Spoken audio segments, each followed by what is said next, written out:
Saudara-saudara pendengar yang kami kasihi dimanapun Anda berada, Anda kembali bersama kami dalam acara Telaga, Tegur Sapa Gembala Keluarga. Saya Gunawan Santoso dari Lembaga Bina Keluarga Kristen, dan kali ini saya bersama Ibu Dinci Laluyan. Kami akan berbincang-bincang dengan Bapak Pendeta Dr. Paul Gunadi. Beliau adalah seorang pakar dalam bidang konseling, serta dosen di Seminari Alkitab Asia Tenggara, Malang. Perbincangan kami kali ini tentang pelancar komunikasi. Kami percaya acara ini pasti bermanfaat bagi kita sekalian, dan dari studio kami mengucapkan selamat mengikuti. Kita setiap hari berkomunikasi, bahkan ada orang yang secara khusus mendalami ilmu komunikasi, alat-alat komunikasi begitu canggih akhir-akhir ini. Tetapi di dalam kehidupan suami istri, Pak Paul, seringkali terjadi masalah justru karena komunikasi. Buat saya itu sesuatu yang ironis gitu, Pak Paul. Tidak tahu bagaimana pandangan Pak Paul dalam hal ini. Sangat-sangat ironis sudah pasti ya Pak Gunawan. Kalau kita kembali kepada tujuan hakiki berkomunikasi, sebetulnya dari kata komunikasi itu tuh kita bisa memetik satu makna bahwa komunikasi tujuannya adalah untuk mengakrabkan atau menyatukan. Sebab memang kata komunikasi itu dengan kata komunitas sama itu. Jadi arti katanya adalah sebuah persekutuan. Dan Tuhan juga memang memberikan kemampuan kepada manusia untuk berkomunikasi agar Tuhan dan manusia juga bisa ya menyatu, mempunyai sebuah persekutuan, dan manusia dengan sesamanya juga mempunyai persekutuan. Jadi itulah yang melatar belakangi kenapa Tuhan memampukan manusia untuk dapat berkomunikasi.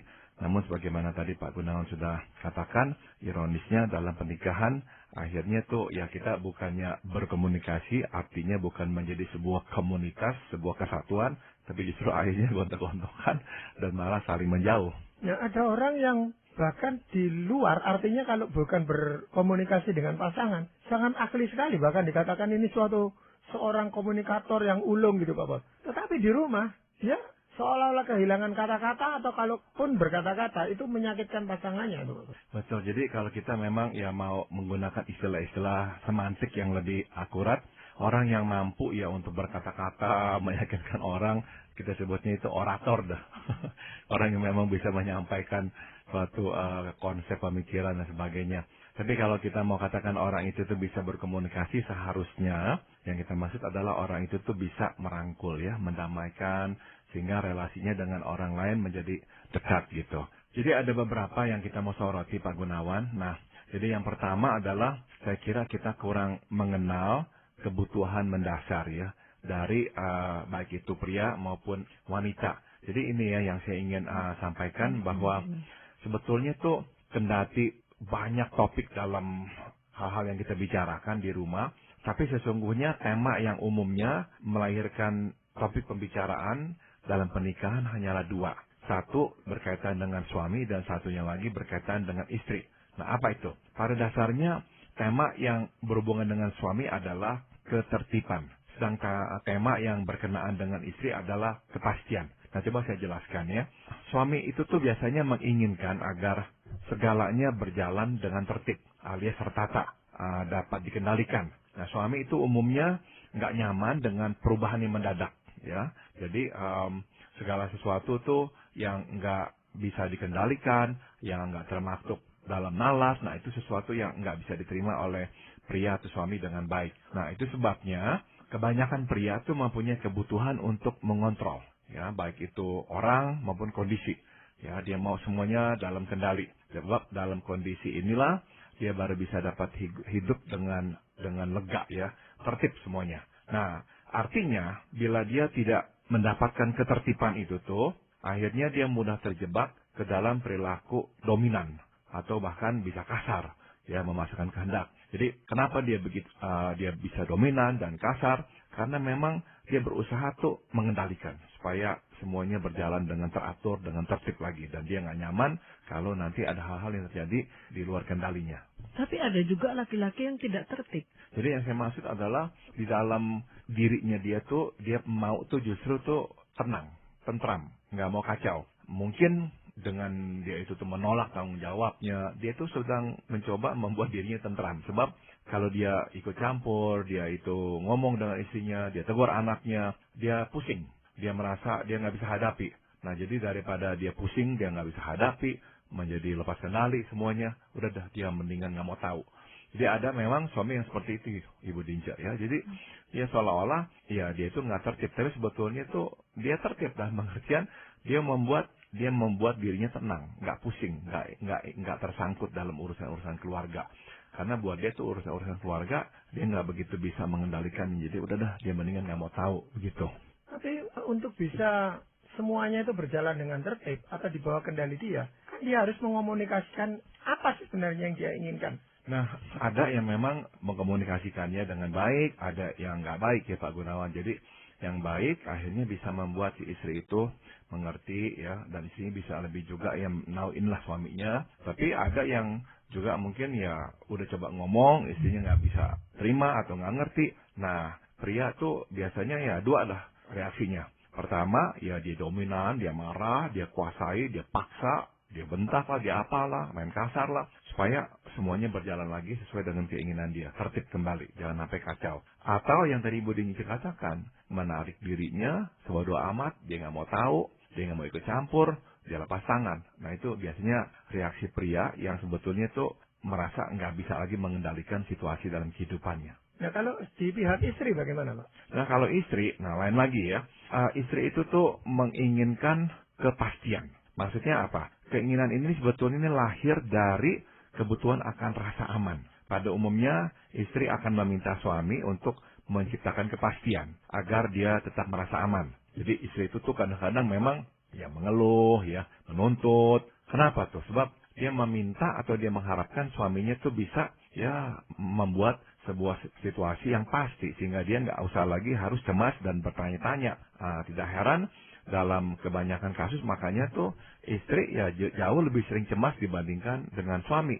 Nah itu sebabnya kadang-kadang tuh suami juga rasanya tuh kesel gitu, frustrasi. Kamu kok nanya saya, kamu kok maunya tuh saya tuh bisa kasih jawaban yang pasti. Ya nggak bisa gitu. Nah tapi itulah yang memang dibutuhkan oleh seorang wanita, oleh seorang istri ya. Dia mau ada sebuah kepastian. Tapi kepastian dan ketertiban itu kan sangat dekat erat hubungannya Pak Bos. Sebenarnya ini kan bisa sejalan, artinya bisa saling mengisi gitu loh. Betul, bedanya adalah ini. Kepastian itu tuh akhirnya tuh seringkali dituntut oleh istri kepada suaminya untuk menyediakan bagi dia bahwa hidup itu akan pasti gitu. Dia nggak suka dengan hal-hal yang dia harus tanya dan dia cemaskan gitu. Nah sedangkan suami akhirnya memang kebutuhannya adalah memang mau mengontrol, menguasai supaya semuanya itu tuh beres. Kalau perempuan nggak loh sebetulnya. Makanya saya suka berkata kalau sampai perempuan itu tuh dominan, kebanyakan memang nggak semuanya, kebanyakan perempuan dominan karena kondisi harus dia nggak bisa bergantung pada pasangannya, jadi udahlah dia yang harus ngatur semuanya karena secara alamiah itu sebetulnya atau secara naluriah perempuan nggak terlalu memang butuh untuk mengontrol semuanya, mengatur, menguasai, enggak. Laki-laki lebih perlu tuh menguasai orang dan juga situasi begitu. Tapi kalau perempuan yang sudah dominan begitu, itu harusnya siapa yang kendalikan? Nah udah tentu memang suami itu ya mesti melihat juga ya peranannya. Kenapa kok dia kok akhirnya melepas tangan? Mungkin dia lebih harus berani lah ya mengatakan isi hatinya dan nggak membiarkan istrinya kok mengambil alih. Tapi ya dia memang harus berperan lebih aktif. Jadi kalau nggak mau istrinya akhirnya terlalu dominan, dia mesti memang benar-benar tuh terlibat dalam urusan rumah tangganya. Dia nggak bisa lepas tangan kemudian marah istrinya kok banyak ngatur-ngatur. Nah dia mesti lebih terlibat juga gitu. Tapi ada loh Pak, suami yang pasif gitu, tidak turun tangan, ya jadi istri yang dominan kelihatannya. Betul, daripada nggak ada, silakan dah menurut saya ya. Daripada keluarga itu berantakan, kacau, nggak ada yang pimpin, nggak ada kepemimpinan sama sekali, ya mendingan ada istri yang memimpin. Tapi akibat ke anak loh. Buruk. Akhirnya anak juga akan Betul. menjadi lemah. Betul, itu konsekuensinya memang. Jadi memang ada akibatnya. Waktu anak-anak melihat, apalagi anak-anak laki ya, melihat papanya kok pasif, nggak ada inisiatif, ya otomatis itu akan memberikan pengaruh yang nggak gitu baik ya pada anak-anak. Benturan yang sering kali terjadi di dalam komunikasi ini Pak Paul adalah ketika kami sebagai pria, sebagai suami itu sudah menata segalanya dengan baik dan memberikan jaminan kepastian bahwa ini sudahlah, nggak usah khawatir, ini semuanya. Nah ini masih dituntut lagi supaya dia tuh yakin, nah ini yang kita nggak bisa lakukan Pak. Iya. Untuk memastikan dia lah, bagaimana? Kita sudah menganggap ini pasti kok gitu loh. Iya, udah tentu tuh kalau memang dicari-cari, tentu ada faktor X yang kita nggak bisa ya pastikan, udah pasti ya, karena kita bukan Tuhan ya. Ya. Nah, tapi itu seringkali itu menjadi celah yang dapat digunakan oleh istri untuk berkata kepada kita, nah kan kamu kan juga nggak pasti. Ya, kita bukan Tuhan, nggak bisa memberikan kepastian seperti itu. Pasti ada yang enggak lah ya.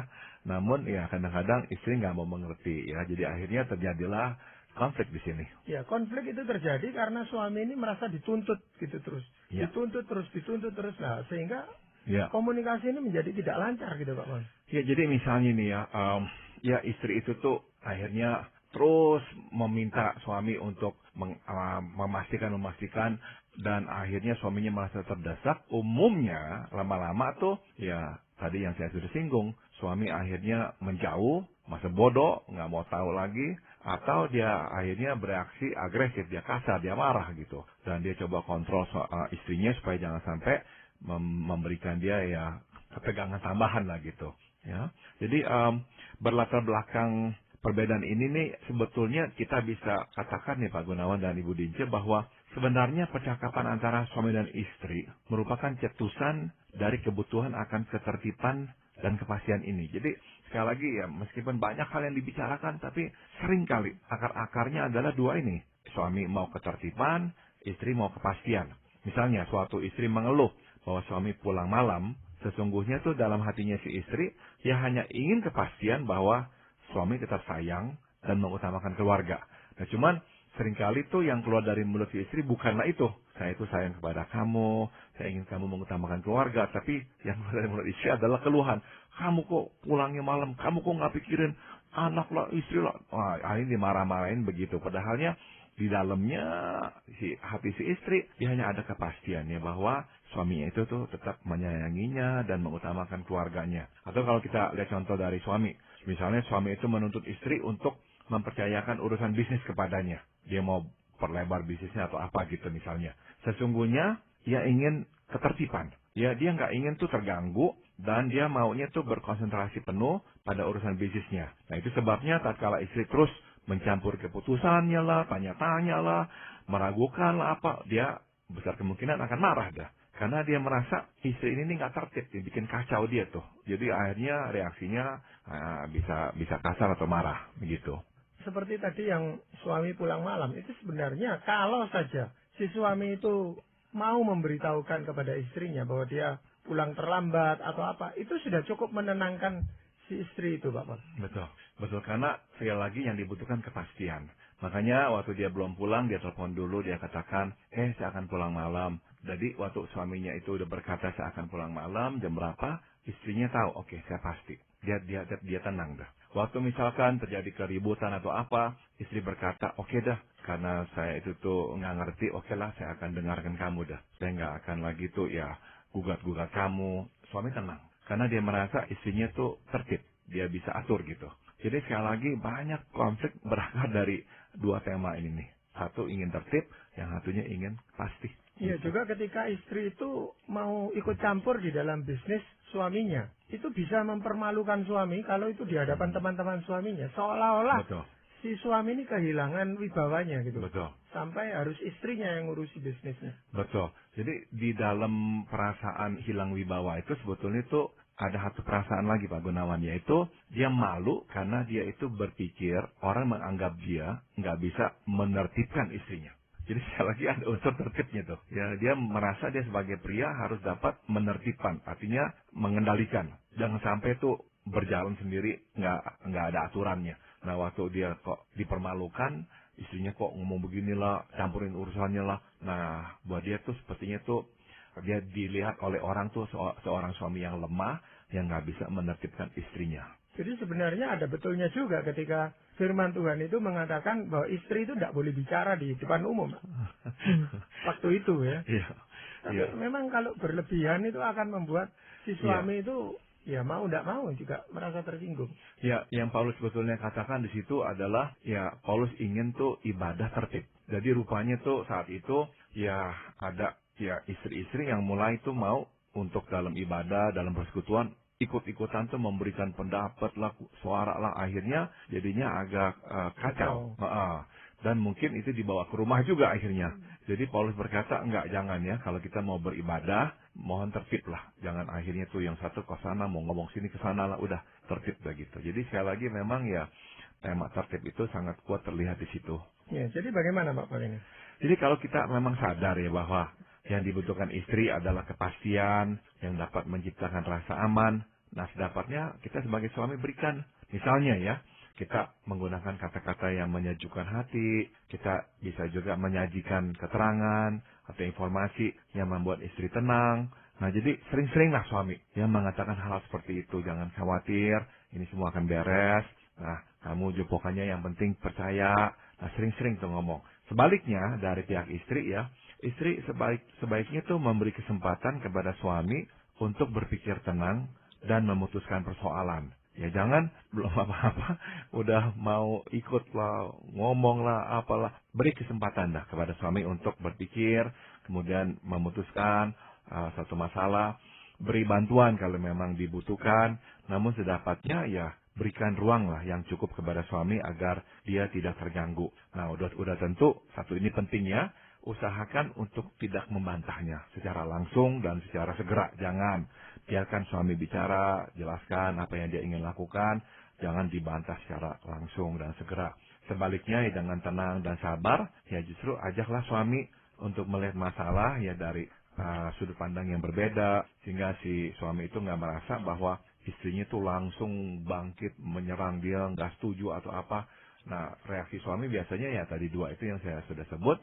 Kalau dia nggak mau lagi ribut, dia sebodoh amat, dia tarik dirinya, dia ambil keputusan sendiri, atau dia marah, dia mungkin kasar karena dia mau istrinya itu tertib, jangan sampai akhirnya kacau. Memang perlu bagi suami itu untuk konsekuen dengan apa yang dikatakan gitu Pak Paul. Seperti tadi mengenai pulang malam, dia bilang pulang jam 9, kalaupun tidak bisa selesai pada jam 9, dia harus memberitahu lagi. Betul.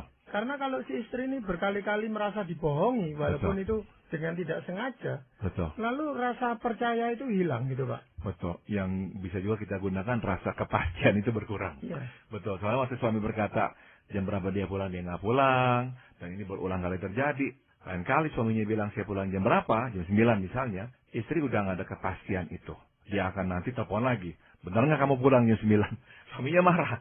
Suaminya marah karena masih terganggu, nggak tertib ini nih. Tapi ya dia mesti juga bercermin diri. Sebab mungkin ya dia nggak tepati janji di masa yang lalu. Sehingga istri itu kehilangan kepercayaan bahwa ini pasti dia pulang jam 9, jam 9. Nah jadi sekali lagi kita melihat konflik bisa bermacam-macam. Tapi akarnya kok kayaknya sama ya. Satu minta tertib, satu minta kepastian.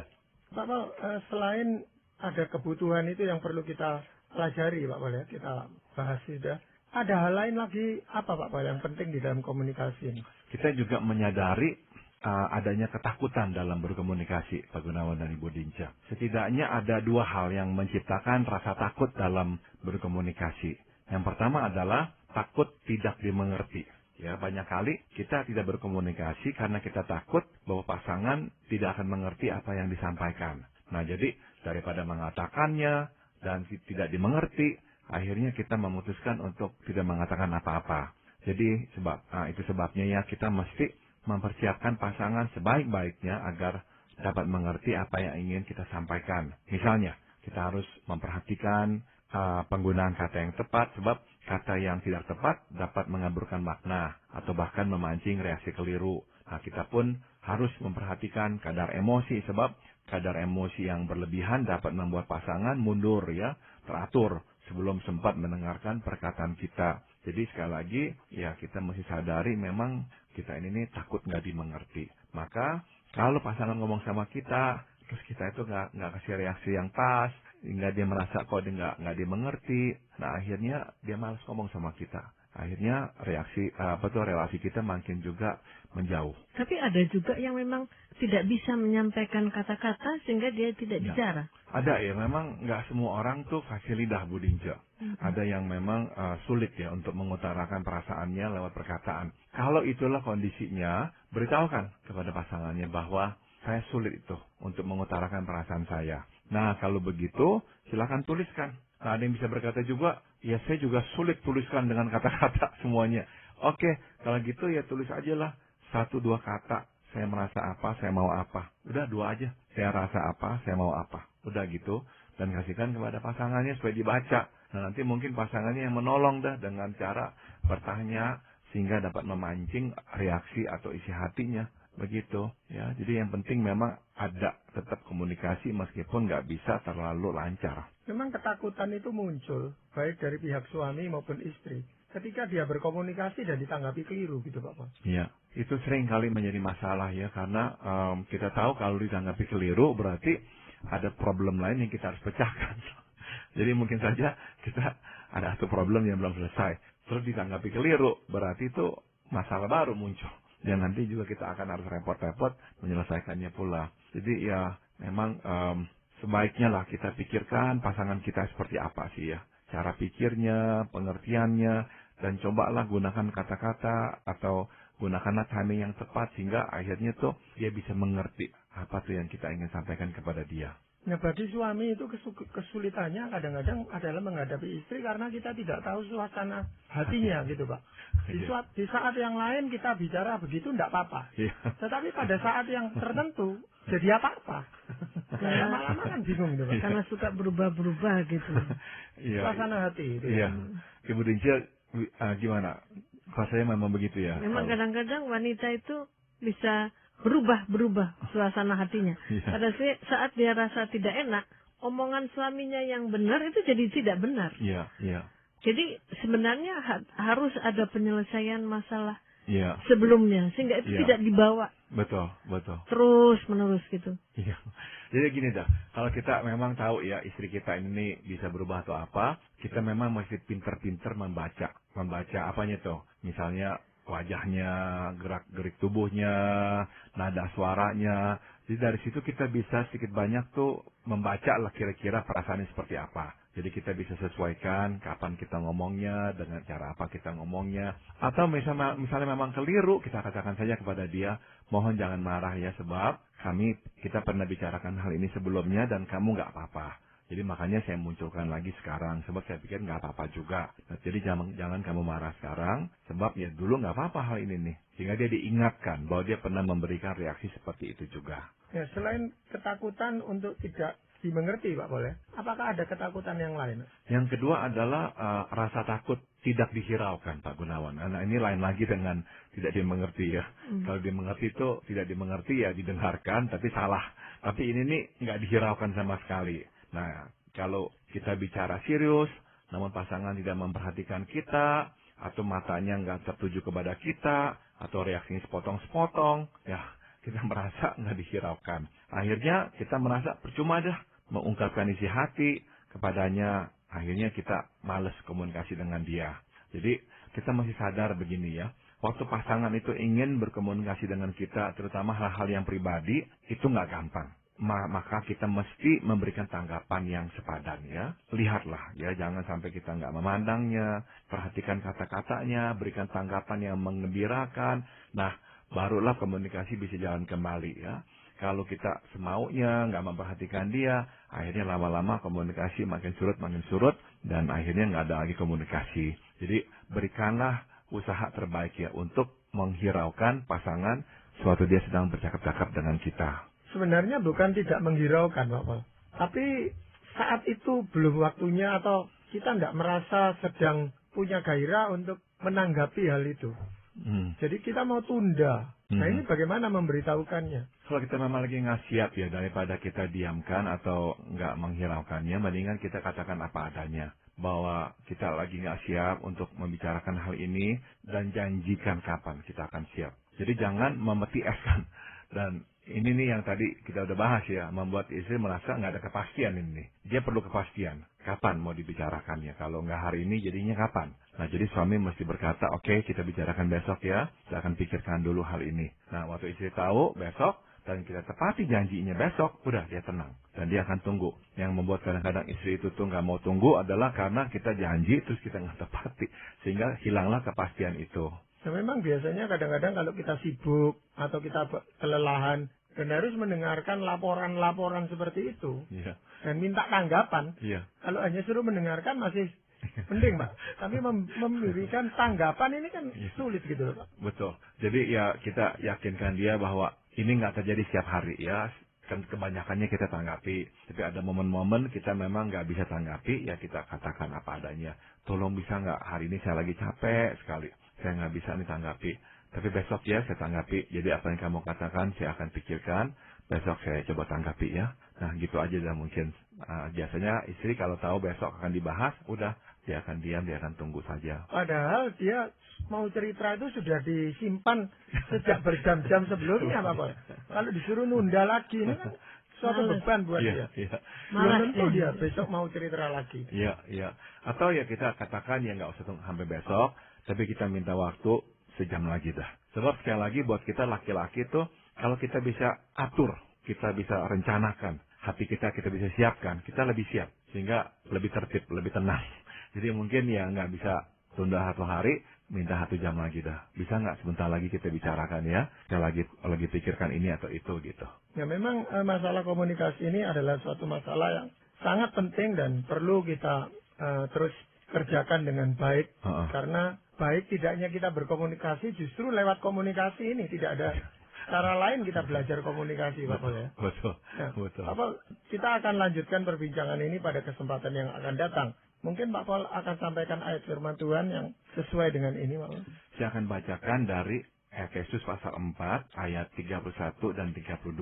Segala kepahitan, kegeraman, kemarahan, pertikaian, dan fitnah hendaklah dibuang dari antara kamu. Demikian pula segala kejahatan. Nah ini kita lihat hampir semuanya ini nih kerap muncul dalam komunikasi ya, kegeraman, kemarahan, dan sebagainya. Nah Tuhan tapi sambung, tapi hendaklah kamu ramah seorang terhadap yang lain. Penuh kasih mesra dan saling mengampuni sebagaimana Allah di dalam Kristus telah mengampuni kamu. Jadi ya inilah yang harus kita coba ya kedepankan dalam berkomunikasi. Yaitu mengampuni, ramah, dan penuh kasih. Yang lain-lain, kegeraman, kemarahan itu semuanya yang kita mesti singkirkan. Pak Paul, terima kasih untuk perbincangan ini. Dan para pendengar sekalian, kami mengucapkan banyak terima kasih. Anda telah mengikuti perbincangan kami dengan Bapak Pendeta Dr. Paul Gunadi dalam acara Telaga.